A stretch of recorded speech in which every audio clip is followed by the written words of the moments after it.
Hello students, कैसे हैं आप सभी लोग। तो उम्मीद है आप सभी लोग अच्छे होंगे। आज आपके लिए एक बहुत ही महत्वपूर्ण वीडियो है, खासकर उन बच्चों के लिए जो उत्तराखंड लोक सेवा आयोग 2025 में अपर पीसीएस का एग्जाम देने वाले हैं। ठीक, इसमें हम लोग बात करेंगे कि कैसा आपका एग्जाम आता है, कैसा अभी तक का पैटर्न रहा है, कब आपका फॉर्म आने की उम्मीद है, कब तक आपका एग्जाम होने की उम्मीद है, मेंस कब होगा, मेंस का एग्जाम कैसा आता है, क्या कुछ बदलाव आयोग के द्वारा किए गए हैं। फिर उसके बाद बुक लिस्ट देखेंगे, एक सिंपल सी बुक लिस्ट देखेंगे जिसमें बहुत सारी चीजें आपकी कवर हो जाएंगी। ये वीडियो देखने के बाद आपको कुछ और चीज देखने की जरूरत नहीं पड़ेगी, आपको भटकने की आवश्यकता नहीं पड़ेगी। एक सिंपल, एक प्रॉपर गाइडेंस जो है आपको इस वीडियो के माध्यम से मिल जाएगा। तो स्टार्ट करते हैं हम लोग आज का वीडियो। एक मिनट रुकिएगा, पहले इसका पेन स्टार्ट कर देते हैं, आगे बढ़ते हैं। सबसे पहला प्रश्न है, कब आपका फॉर्म आएगा, पेपर समय पर होगा, कैसा रहेगा लेवल।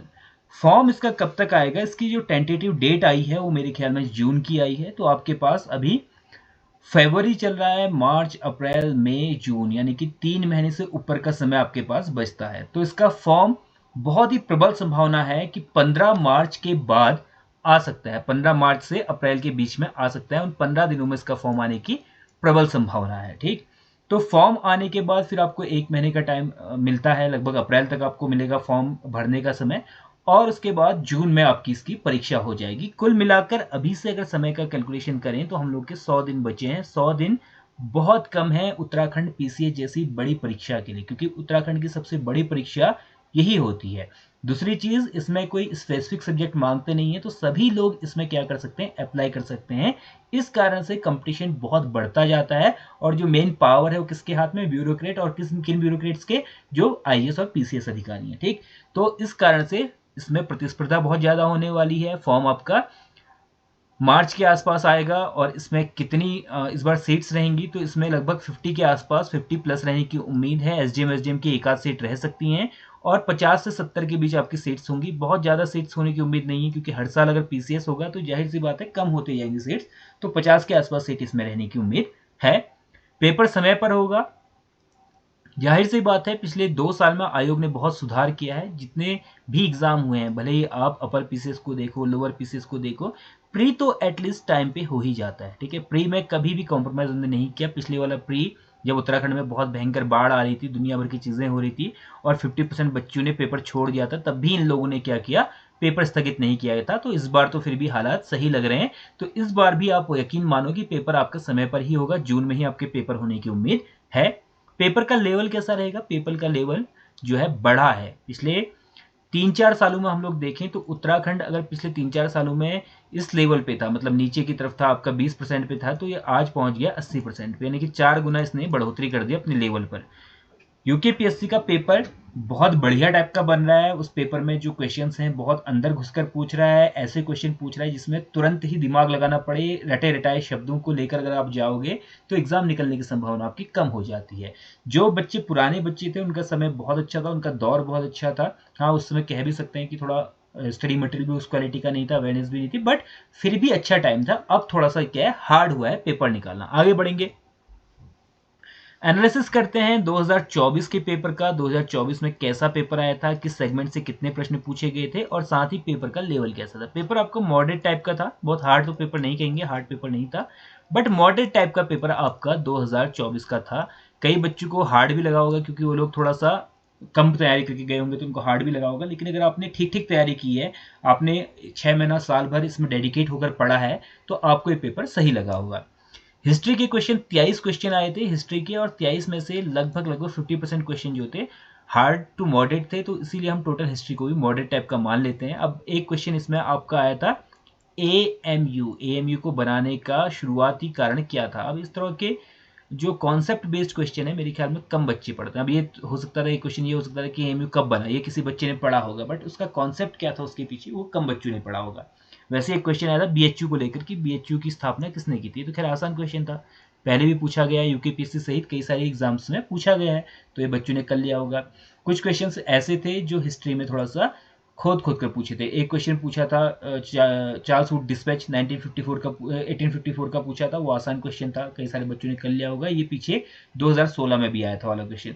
तो कुल मिलाकर हिस्ट्री मॉडरेट टाइप की थी, बहुत आसान प्रश्न भी नहीं थे, बहुत कठिन भी नहीं थे, मॉडरेट टाइप की थी।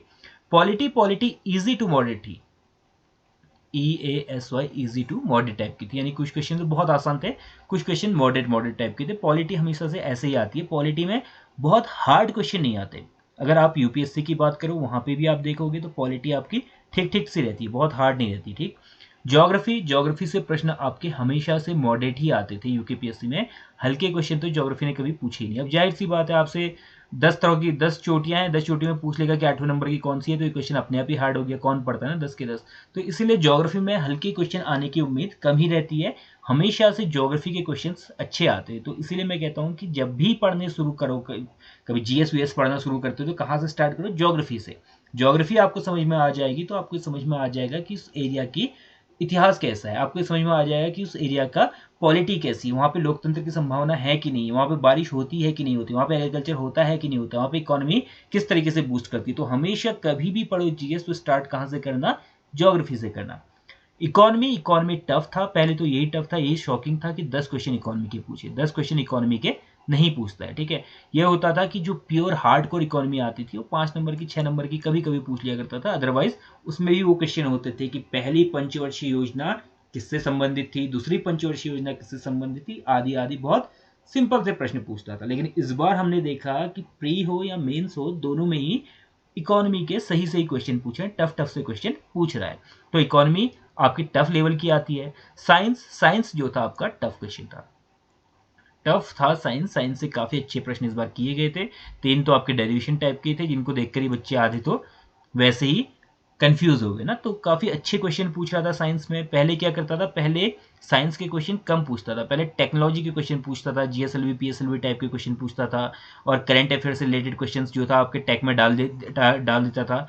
इस बार 17 क्वेश्चन पूछे थे, जिसमें से प्योर साइंस के क्वेश्चन थे और काफी अच्छे लेवल के थे। साइंस पढ़कर जाना, कम से कम लूसेंट लेवल तो कंप्लीट कर ही लेना, अलग से किताब ना भी लो तो लूसेंट वाली साइंस जो है पढ़कर जाना, उतने से आपका काम शायद चल जाएगा। 17 क्वेश्चन होंगे तो आराम से 10 क्वेश्चन तो लूसेंट वाले से कर ही लोगे।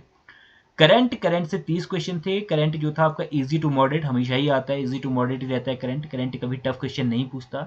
एक अगर हम यूपीएससी को छोड़ दें, ठीक है, यूपीएससी को छोड़ दो, थोड़ा सा आरपीएससी को छोड़ दो, तो बाकी करंट में क्वेश्चन नहीं पूछता, हल्के क्वेश्चन पूछेगा। करंट में क्या बन सकता है क्वेश्चन, ये बन सकता है कि भाई ये वाली बैठक हुई थी कहाँ पे हुई थी, ज़्यादा बहुत अगर टफ पूछे तो ये पूछेगा किस तारीख को हुई थी, या ये युद्ध अभ्यास हुआ था, पूछे कहाँ पे हुआ था, किन दो देशों के मध्य हुआ था, आदि आदि इस तरह के क्वेश्चन आएंगे।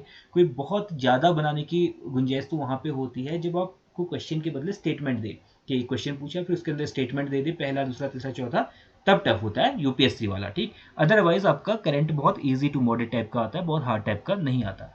उत्तराखंड में 31 क्वेश्चन थे। उत्तराखंड में 31 क्वेश्चन जो थे मॉडरेट टाइप के थे, कुछ क्वेश्चन इजी थे बट मैक्सिमम क्वेश्चन जो थे अच्छे अच्छे पूछे थे। एफआरबीएम पूछा था, एफआरबीएम उत्तराखंड में कब लागू हुआ था, physical responsibility and budget management act Uttarakhand में कब लागू हुआ था। ठीक, अब ये क्वेश्चन ऐसा क्वेश्चन है जिसने थोड़ा सा डीप पढ़ा है या जिसने बहुत अंदर तक घुसकर पढ़ा है वही कर सकता है, अदरवाइज इकोनॉमी के इस तरह के क्वेश्चन पूछता उत्तराखंड में नहीं था। ठीक, तो उत्तराखंड में आप देखोगे कि उत्तराखंड के प्रश्नों की संख्या जो पहले बहुत ज्यादा होती थी, प्रश्नों की संख्या मतलब इजी प्रश्नों की संख्या ज्यादा होती थी, अब वो इजी प्रश्नों की संख्या कम हुई है, प्रश्न मॉडरेट टू हार्ड टाइप के पूछे जा रहे हैं।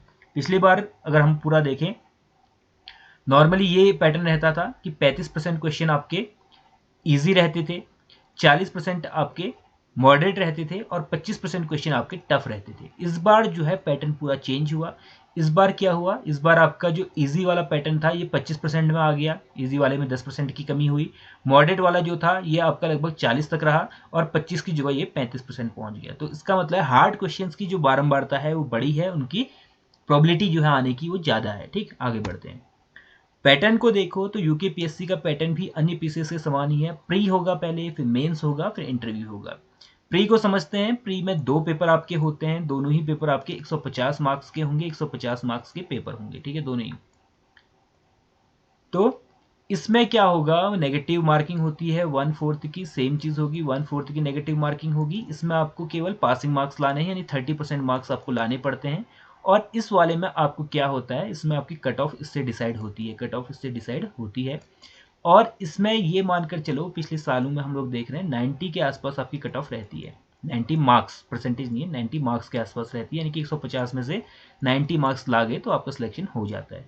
लेकिन इस बार क्या होगा, इस बार भी स्टैंडर्ड बढ़ेगा, लेकिन फिर भी हम लोग अगर एक सेफ साइड की तरफ जाएं तो हम लोग क्या करेंगे, हम लोग 100 के आसपास सोचेंगे। अगर आप जनरल कैटेगरी हो तो ये सोच कर चलो कि 100 मार्क्स आपको प्री में लाने हैं, ठीक है। और प्री में 100 मार्क्स लाना बहुत मुश्किल काम नहीं है, अगर आपने ठीक ठीक पढ़ा है तो आप 100 मार्क्स आराम से ला सकते हो।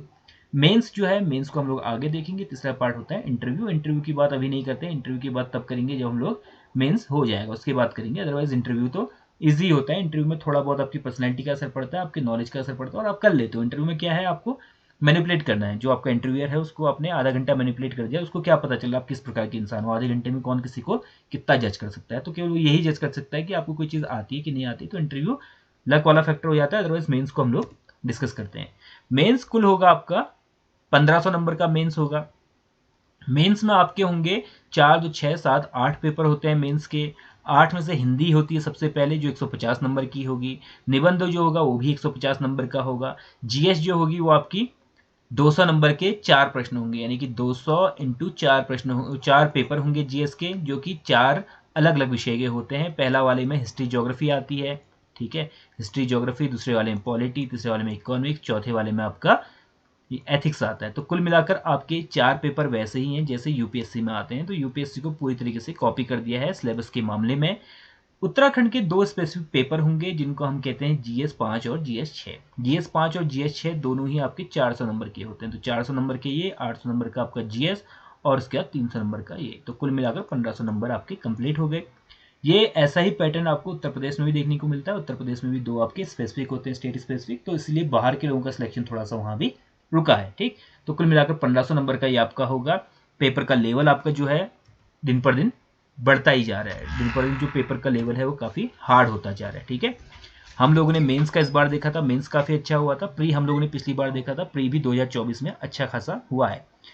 अब कुछ बच्चे क्वेश्चन कर रहे थे कि भाई प्री और मेंस इन्हें साथ लेकर चलें या कैसे पढ़ें। देखिए, प्री और मेंस को साथ ही लेकर चलना पड़ेगा। प्री और मेंस 2 अलग अलग चीज़ें नहीं हैं, एक ही पेड़ की 2 शाखाएं होती हैं, प्री और मेंस, ठीक है। तो प्री का मतलब हो गया कि आपका यहाँ पे आपको थोड़ा सा फैक्चुअल ज़्यादा पढ़ना है और कॉन्सेप्चुअल कम पढ़ना है। मेंस में आपको कॉन्सेप्चुअल ज़्यादा पढ़ना है, फैक्चुअल कम पढ़ना है। यहाँ पे आपको लिखना नहीं है, गोला भरना है, और यहाँ पे क्या करना है, आपको लिखना है, यहाँ पे आपको राइटिंग करनी है, ठीक है। तो दोनों को साथ लेकर चलना है। लेकिन अब अगर 100 दिन बचे हैं तो उसके बाद हमारी जो प्रिपरेशन होगी वो किस में चली जाएगी, प्योरली किस पर बेस्ड होगी, प्योरली प्री पर बेस्ड होगी, मेंस पर बेस्ड नहीं होगी। तो अभी आप लोगों को क्या करना है, मेंस की प्रिपरेशन छोड़ देना, प्री की प्रिपरेशन पर ही फोकस करना। अदरवाइज दोनों चीज़ें एक ही होती हैं। अगर मान लो आपने प्री ही पढ़ा है, आप मेंस नहीं पढ़ लगा, आपने प्री पढ़ लगा, तब भी अगर आपको मेंस के क्वेश्चन दूंगा 50% क्वेश्चन कर जाओगे, ठीक है। जैसे इस बार आया था, डांस के टाइप पूछे थे उत्तराखंड के, डांस के टाइप, ये प्री वाले को भी पता होंगे, मेंस वाले को भी पता होंगे। उत्तराखंड के लोक कलाकार, लोक गीतकार, अब सिंगर कौन कौन से उत्तराखंड के, तो जिसको नहीं भी तैयारी नहीं भी कर रहा उसको भी पता होगा। यहाँ के जो वाद्य यंत्र हैं किसको पता होंगे, वाद्य यंत्र अगर आपने प्री भी पढ़ लगा तब भी वाद्य यंत्र पता होगा, ढोल दमाओ ताशे वाशे सब कुछ आपको ही मालूम होगा, रणसिंगा, ठीक है। तो प्री पे ही अभी फोकस करो, बट प्री और मेंस दोनों ही साथ साथ लेकर चलने चाहिए, इंटीग्रेटेड अप्रोच रहनी चाहिए, तब जब आपके एग्जाम में कम से कम 6 महीने बचे हों। लास्ट के 3 महीना केवल प्री पढ़ना है, मेंस पढ़ने की जरूरत नहीं पड़ती है। कोचिंग वर्सेस सेल्फ स्टडी, तो कोचिंग वर्सेस सेल्फ स्टडी में हमेशा मैं प्रेफरेंस लूंगा सेल्फ स्टडी को। आप आजकल देख रहे होगे यूपीएससी के टॉपर्स निकलते हैं, यूकेपीएससी के टॉपर्स निकलते हैं, जितने भी पीसीएस के टॉपर्स निकलते हैं, सब क्या कहते हैं कि उन्हें सेल्फ स्टडी की कोचिंग जाओ, ठीक है। बट कोचिंग क्या है, कोचिंग में 2-3 चीज़ें हैं। पहली चीज़ है, कोचिंग जो है ये सारी की सारी मनी माइंडेड हो गई है, मनी माइंडेड हो गई है, ठीक। दूसरी चीज़ जो है, स्किल्स की मुझे कमी बहुत महसूस होती है कोचिंग्स में, स्किल्स नहीं है। कई सारे ऐसे लोग हैं जिन्होंने खुद भी तैयारी नहीं की। कई बार तो ऐसा होता है कि कोई नेटवर्क निकाला हुआ बच्चा होता है, उसी से पढ़वा देते हैं ना, उसको पैटर्न पता नहीं होगा। नॉलेज होना अलग बात है, बट पैटर्न पता होना, पैटर्न को पकड़ना अलग बात है, ठीक। नॉलेज अगर किसी को है भी, कोई बहुत ज़्यादा नॉलेजेबल भी, तो ज़रूरी नहीं कि वो आपकी कंपटीशन के पे आपकी हेल्प कर सके, ठीक। तो इसीलिए कोचिंग को मैं बहुत ज़्यादा प्रीफर नहीं करता हूँ, कि ऐसे टीचर बहुत कम हैं जो आपको पैटर्न बताएं, उसके अकॉर्डिंग पढ़ाएं, जो अपने को लगातार अपडेट करते रहें, जो लगातार नई नई चीज़ें सीखने को उतावले रहें, ऐसे टीचर बहुत कम हैं। तो इसीलिए हमेशा सेल्फ स्टडी ज़्यादा बेटर रहती है। फिर भी मन करेगा तो लगा लेना कोचिंग, टाइम काफ़ी वेस्ट होता है।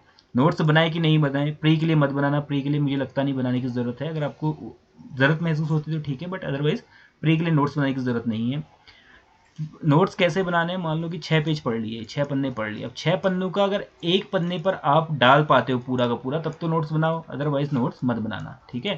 मेंस के लिए नोट्स बनाना ज़रूरी होता है, मेंस में बहुत सारी चीज़ें काम आती हैं, मेंस में बहुत ज़्यादा सिलेबस होता है, बहुत सारे फैक्ट होते हैं, बहुत सारे एक फ्रेमिंग होती है, तो उस फ्रेमिंग को करने की ज़रूरत पड़ती है बार बार, तो नोट्स में ज़रूर बनाना मेंस के लिए, बट प्री के लिए ज़रूरी नहीं है। न्यूज़पेपर की कोई ज़रूरत नहीं है, न्यूज़पेपर मत पढ़ना, न्यूज़पेपर पढ़ने की ज़रूरत नहीं है। अगर आप पढ़ना ही चाहते हो तो फिर क्या करना, आप मंथली उसकी जो समरी आती है वो पढ़ लेना, अदरवाइज आपने कुछ जो बुक्स निकली है, बहुत अच्छी मैगजीन्स आती है मार्केट में, उन मैगजीन्स को ले लेना, वो पढ़ लोगे, उससे काम चल जाएगा, न्यूज़पेपर की ज़रूरत नहीं पड़ती है। अब लास्ट देखेंगे बुक लिस्ट, हम लोग हमारी जो बुक लिस्ट है उसके बारे में बात करेंगे। बुक लिस्ट छोटी होनी चाहिए, अच्छी सी प्यारी सी छोटी सी बुक लिस्ट देख लेते हैं, ठीक है। प्री के लिए हमेशा उत्तराखंड में बीएस नेगी को पिछली बार का पेपर उठाकर देखना, और उसमें यानी कि 2024 का पेपर उठाना, और उसमें देखना बीएस नेगी से कितने क्वेश्चन आपके फंसे हैं। 90% से ज़्यादा क्वेश्चन आपके बीएस नेगी से आए हैं। परीक्षावाणी पीछे हो गई, परीक्षावाणी से अब आपके कम क्वेश्चन आते, बहुत सारे क्वेश्चन नहीं थे, तामाढोट का युद्ध नहीं था, ठीक, इसके अलावा भी कुछ कुछ क्वेश्चन जो थे नहीं थे परीक्षावाणी में। परीक्षावाणी फिर भी पढ़ना, क्यों पढ़ना, क्योंकि परीक्षावाणी पढ़ोगे तो मेंस में जो 50 शब्द वाले क्वेश्चन आते हैं ना, वो आपके कवर हो जाएंगे परीक्षावाणी से। इसके साथ ही परीक्षावाणी से थोड़ा सा कॉन्सेप्ट आपके बनते हैं, हल्के फुल्के ही सही लेकिन कॉन्सेप्ट बनते हैं, तो परीक्षावाणी और इनको साथ में लेकर चलना। बीएस नेगी की 2 किताबें आती हैं, एक आती है वन लाइनर सिंगल लाइनर, एक आती है आपकी ऑब्जेक्टिव, दोनों ही ले लेना। सिंगल लाइनर से पढ़ के ऑब्जेक्टिव में फटाफट क्वेश्चन लगा लिए तो वो चीज़ें आपके दिमाग में पक्की हो जाएंगी। उदाहरण के तौर पर रिवर्स पढ़ ली, ठीक है, उसी में एमसीक्यू खोला और एमसीक्यू में रिवर्स को कर लिया तो आपका ये पक्का हो जाएगा। वैसे मान लो डिस्ट्रिक्ट पढ़ लो, चमोली पढ़ लिया, ठीक है, चमोली के एमसीक्यू लगा लिए, काम पूरा हो जाएगा। तो इस तरीके से बीएस नेगी की दोनों किताबें ले लेना। परीक्षावाणी की एक एमसीक्यू भी आती है, परीक्षावाणी की एमसीक्यू मत लेना, बहुत अजीब टाइप की एमसीक्यू है, ठीक है, बहुत हार्ड सी एमसीक्यू, अलग से एमसीक्यू, वैसे क्वेश्चन पूछता ही नहीं है। लूसेंट जीएस के लिए सबसे बेहतरीन लूसेंट है, लूसेंट जीएस के लिए बहुत अच्छी है। और लूसेंट की एक आती है सिंपल जीएस की किताब आती है, सभी के पास होगी, ब्लू कलर की हिंदी में है, येलो कलर की इंग्लिश में है। लूसेंट की एमसीक्यू आती है जो हिंदी इंग्लिश दोनों में है, तो जी लूसेंट पढ़ने के बाद लूसेंट को करना है, एमसीक्यूज लगा लेने हैं लूसेंट की एमसीक्यूज वाली बुक से। अरिहंत की रीजनिंग की सबसे बढ़िया किताब है, इसके अलावा उपकार पब्लिकेशन की भी आती है, लूसेंट की भी आती है, अलग अलग पब्लिशर्स आते हैं, उन सबको पढ़ने की जरूरत नहीं है। रीजनिंग अरिहंत की पढ़ लेना, मैथ्स की लूसेंट की पढ़ लेना, बहुत है, ठीक है। या फिर 9th-10th की अगर एनसीईआरटी मिल जाए तो एनसीईआरटी पढ़ लेना, बहुत है, उतने से काम चल जाएगा। ग्रीन टर्न की उत्तराखंड करंट अफेयर के लिए ग्रीन टर्न बेस्ट किताब है, ग्रीन टर्न की किताब बेस्ट आती है। बाकी करंट अफेयर के लिए क्रॉनिकल है, अरिहंत है, स्पीडी है, और एक आती है घटना चक्र आती है, ग्रीन टर्न भी आती है, बहुत सारी किताबें आती हैं। बट हमें क्या करना है, कम से कम लेना है तो आप क्रॉनिकल या अरिहंत ले लेना, या अरिहंत स्पीडी ले लेना, या स्पीडी घटना चक्र ले लेना, मतलब कोई भी 2 उठा लेना इनमें से, उनको पढ़ लोगे तो आपका करंट अफेयर कंप्लीट हो जाएगा। क्योंकि करंट अफेयर में हमारे कैसे क्वेश्चन आते हैं, करंट अफेयर में हमारे क्वेश्चन ईजी रहते हैं, या फिर हमारे मॉडरेट टाइप के रहते हैं, बहुत हार्ड क्वेश्चन नहीं आते, तो इसको आप ले लोगे, ठीक है, तो काम चल जाएगा। आगे बढ़ते हैं मेंस के लिए कुछ पब्लिशर्स हैं, अलग अलग पब्लिशर्स, उनको पढ़ लेना। पहला हिस्ट्री, ज्योग्राफी, साइंस, वेंस, टेक वैक जितना भी है, इसके लिए परीक्षावाणी किताबें आती हैं बौद्धिक प्रकाशन की, वो किताबें ले लेना, वहाँ से आपका काम चल जाएगा। उसकी एग्रीकल्चर की किताब भी उसने निकाली है, उसने अपनी साइंस की जनरल साइंस की किताब भी निकाली है, ठीक है, उनकी किताबें बहुत बढ़िया किताब है, अगर पढ़ोगे तो उस लेवल से पीसीएस निकल जाएगा। क्योंकि आपकी परंपरागत जो चीज़ें हैं, यानी कि जो आपकी ऐसी चीज़ें हैं जो आपकी बेस होता है, ठीक है, जो स्टैटिकल होती हैं, जो बहुत हिलती डुलती नहीं है, जैसे आपकी हिस्ट्री ज्योग्राफी जो बहुत परिवर्तित नहीं होती है, अगर उसकी बात करें तो उसमें बेसिक पूछ रहा है, उसमें कोई हार्ड चीज़ नहीं पूछ रहा है, उसमें बेसिक पूछ रहा है, ठीक है। हार्ड क्या पूछ रहा है, जब उसको करंट के साथ कोरिलेट कर रहा है तब वो चीज़ आपकी हार्ड हो जा रही है। अदरवाइज परीक्षावाणी की किताबें आपकी बहुत बढ़िया हैं, इसकी इकोनॉमिक्स अच्छी है, हिस्ट्री अच्छी है, ज्योग्राफी अच्छी है, वहाँ से पढ़ लेना। दृष्टि की क्विक बुक्स पढ़ लेना, अगर या तो ये पढ़ना या फिर ये पढ़ लेना, दोनों में से एक पढ़ लेना, वो भी अच्छी है। या फिर आप एनसीईआरटी पढ़ते चले आ रहे हो तो एनसीईआरटी पर ही फोकस करो, एनसीईआरटी के बाहर कोई चीज़ नहीं आती, एनसीईआरटी से आपका काम चल जाएगा, ठीक है।